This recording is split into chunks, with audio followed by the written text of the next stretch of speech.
Coming up on the next episode.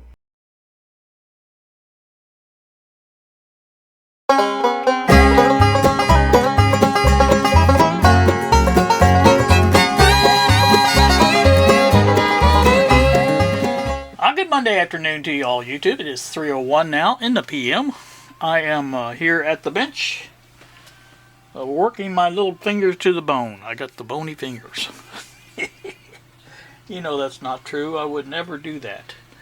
I have, however, made a decision about this based on the, well, I won't say limited. I think 3 or 4 different people replied either via text or on the comments for the video, and all were negative as far as as putting the PCB into the cleaner.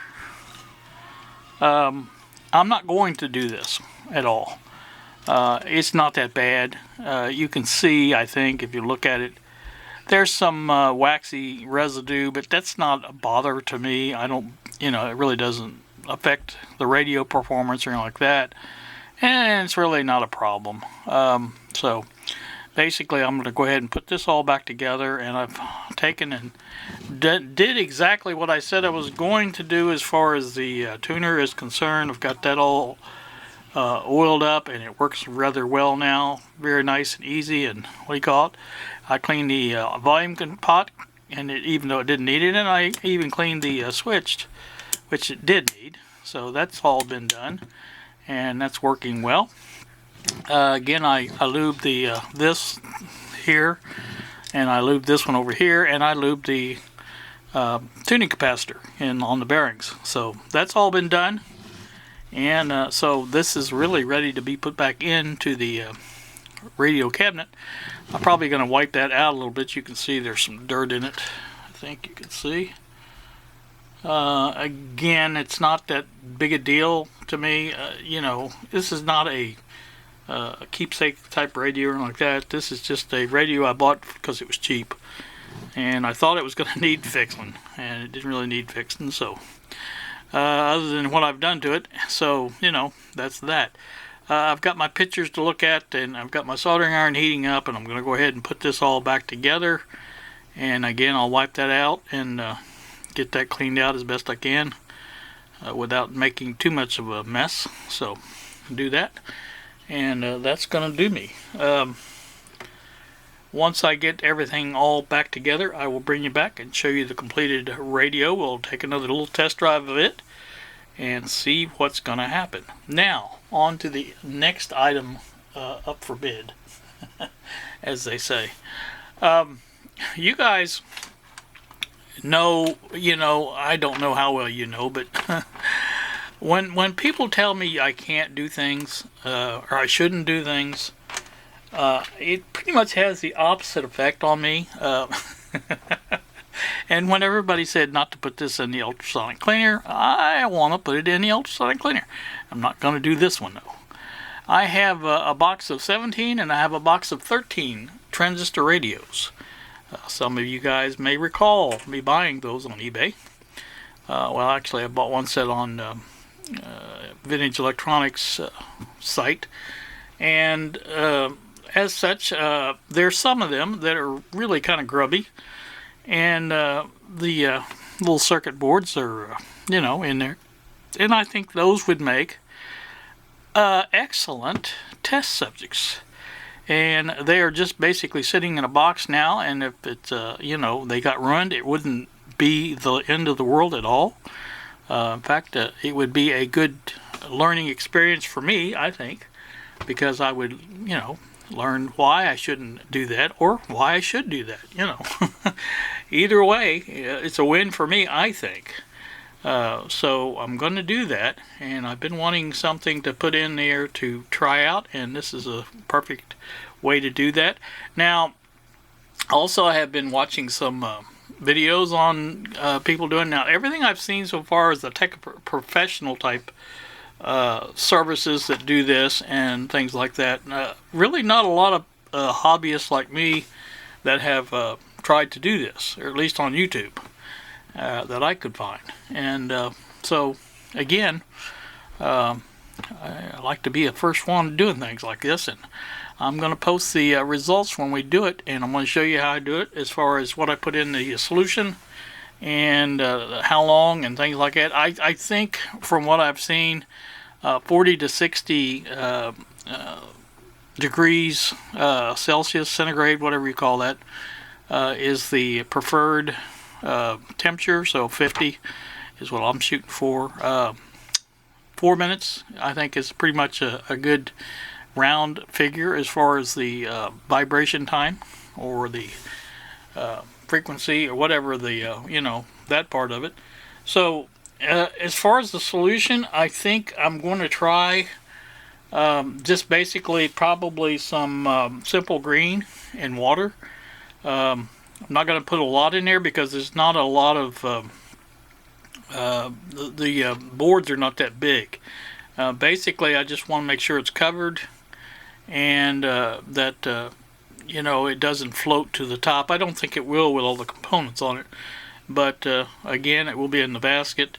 And again, I'm going to do that and see what happens, and you guys will be the first to know. So, well, actually, I'll be the first to know, but I think you understand what I'm saying. All right, let me get this thing back together, and we'll talk about it some more. Alright, as promised, I am back. It is 7:01 now in the PM on this same Monday evening. Tried to get a little bit of that green crap out of there. I don't know if that's, I can't tell if that's what it is. But anyway, it's, like I say, it doesn't come off easy with alcohol, whatever it is.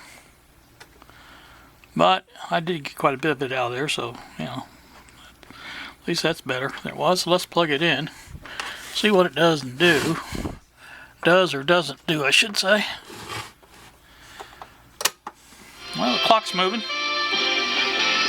USA Radio News with Tim Berg. Progress is being made on a police reform bill Congress is currently negotiating. In a statement from South Carolina Republican that is AM, Senator by the Tim way. Scott, Democratic Senator Cory Booker of New There's FM.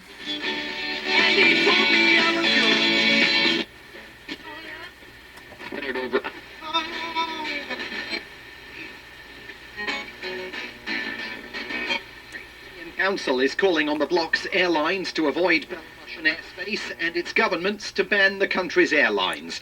I love that tune. I hope you guys are having fun out there because it's a way cooler sitting right next to the guy. Weekend marathon using in India. So there's AM, or FM, I'm sorry. There's AFC on FM.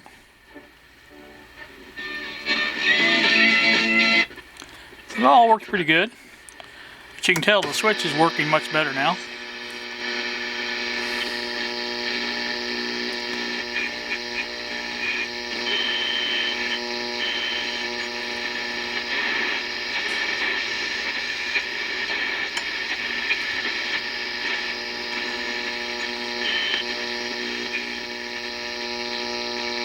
Do not possess if you have a valve blockage. Get in. Anyway, there you go. There's a look at that. Also, I noticed, and I hadn't noticed this before. Let me show you this a little bit closer.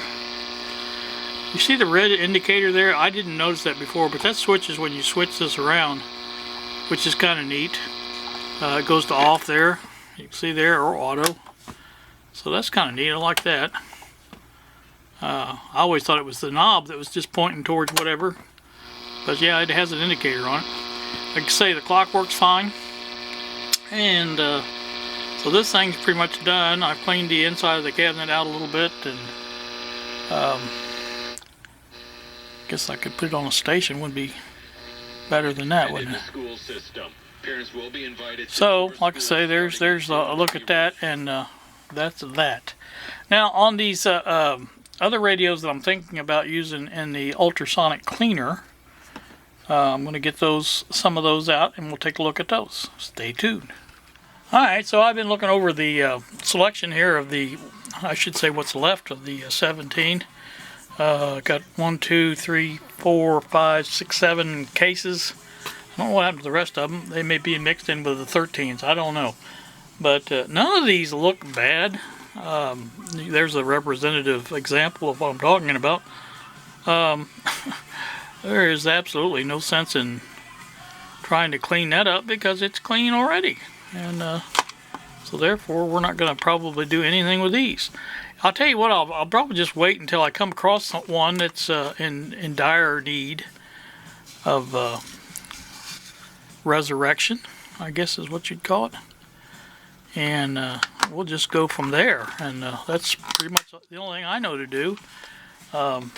So, again, until that happens, I reckon we'll just go on about our business. Actually, what I've been reading and learning about this, the ultrasonic cleaner works best with metal parts. It's not good for cabinets, really. I think dishwashers are much better for cabinets. Let's look at this Sanyo. Here's another good example. Like I say, it's just really not bad. You know, I'm not saying it wouldn't get cleaned up a little bit, but you know, this Sanyo is a pretty good radio. I don't wanna mess that one up just to test it out, if there's any chance at all of it working again. And you know, so I kind of always put these on backwards. I don't know why I do, but I do. Anyway, that's that. Here's one that's really jam-packed. That's a high wave. I've got a high wave. The Bill sent me that short wave one. Still haven't got it done. These would be kind of interesting to get working because they are so small.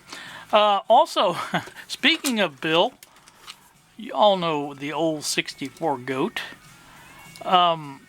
He emailed me this afternoon and sent me a link to a radio, and I think he was halfway joking when he told me about it, but he said, hey, you ought to buy this, mainly because of the name is what he thought was funny about it. And I'm going to show you, pop up a couple of pictures of it, and I have made arrangements with the seller on Antique Radio Forums to buy this radio. The nickname of the radio is the Little Bastard. I think that's why Bill thought it was so funny. But it's a nice looking little radio. It's got a piece missing off of one of the edges, as you may see by the pictures. But it's you know, the guy wanted, I think, $7 for it. Not outrageous, and I emailed him. We got together on the shipping. He said $8.45 for that, so it's $15.45 to have it shipped. And I plan on sending the money just as soon as I get his account to send it to. Well, we're doing PayPal, so we'll have that to play with here one of these days. I just like transistor radios. I always have, and you know, my grandmother used to buy. Well, she always bought Zenith radios usually. And or a Magnavox or something like that. She stayed name brand, and she used to listen to the ball games on them. Well, when the Reds didn't do very well, she'd get mad at the radio and throw it against the wall. Well, you know who got to fix it. So I would fix it. Generally, it was pretty easy to do. It was just a matter of putting some parts back together, maybe soldering the wire here and there or whatever. You know, it wasn't that difficult. But like I said, that's. I always have liked transistor radios. I always thought they worked really good for what they were. And, you know, especially at night, because that's when I would listen to them mostly, and they pick up some faraway stations and good DX type machines. So that's one of the things I've done. Here's one I found. It's mainly just a speaker and a circuit board. So I don't recall offhand what happened. This may have been the one I tore apart to do something else with. I'm sure it probably is, but I don't really remember. I think it goes this way. It's not a big deal one way or the other, obviously. Maybe it goes that way. There you go. I don't know, whatever way it goes. But anyway, that's what that is. And I probably got parts for it somewhere. I'm sure. I do have parts in here. These may be the parts for it, to tell you the truth. Probably are. Yeah, there's the whole thing right there, I think. So, I may get rambunctious one of these days, put that all back together. I got, in addition to that one, I've got another one to the Lloyd's. I think this one's mostly complete. The cabinet's not too good in it, but I think it's a working. I believe it worked, except for it was low volume, which means usually that it's cap replacement time. So, not always, but that's usually the course of it with low volume. So, anyway, that's I get these out and look at them every once in a while. That's about as far as I get with them. But I was really, this time, hoping to find something that would, I could benefit by putting it in the ultrasonic cleaner and working it over in there. But that just didn't happen. So, I guess we'll stop on this. And like I say, we'll get that other one in here one of these days and have that to play around with. And that'll be fun as well. Not sure what's next on the bench. I got that radio, the RCA, done pretty much. I mean, there's not really much else to do to it. I could change the caps, but I'm not going to because it doesn't have any problems. It picks up good. It sounds good. Got plenty of volume. Obviously, the controls have been cleaned now, and they're working well. The tuning is really just, it doesn't take much at all now to turn the knob and do all that, and I didn't have to even restring the dial string, Ron and Bill. So that's good. Again, probably clean up the outside of the cabinet a little bit. I've got some places like that, and the knobs need some cleaning. They're dirty around the knurled part, so may do that. So that's about it. I told Jack I'd get his heat kit in the mail tomorrow, and got to do that. Mondays are kind of hectic around here, and I decided not to do it today. And I really haven't packed up yet. It's still sitting here on the bench. I've got to finish packing it up and take it to the post office and send it on its way to California. So that'll be fun. So you guys have a great day. Thank you so much for watching, and we will see ya.